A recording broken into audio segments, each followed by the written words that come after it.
Let there be silence. Turn off the noise so you can hear yourself.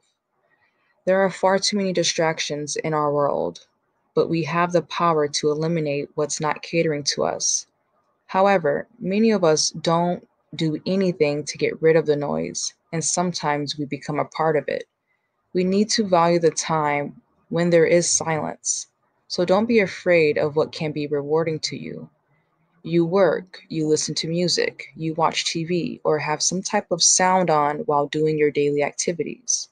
This can be therapeutic, or it can be detrimental to our thinking. It is important that we all know how to balance, and it all begins with how we are feeling at that very moment. It is one thing to enjoy noise for entertainment, but we shouldn't always depend on it.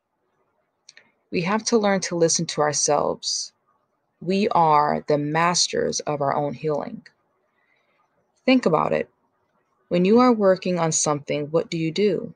Do you grab your phone and turn on music, or do you distract yourself with other things?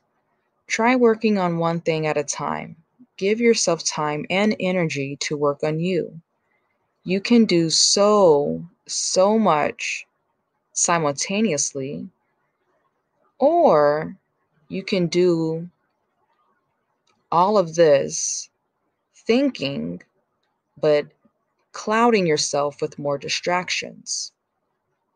It can be difficult to check in with yourself.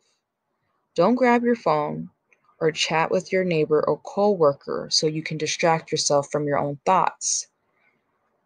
You know what you're doing, so be nice and give yourself a chance to do something different.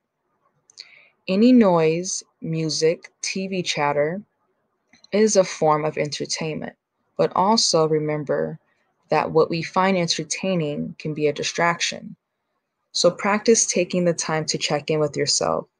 Take the time to meditate, levitate, and appreciate. You are one person, but you are in a relationship with yourself. Take yourself seriously and check in from time to time.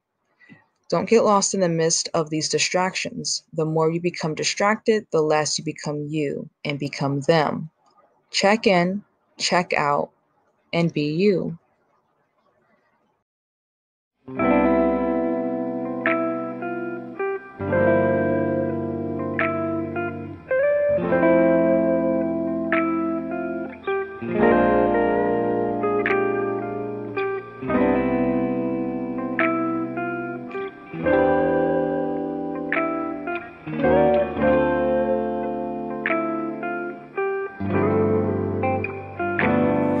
I'm just trying to get to you like I wanna make you mine.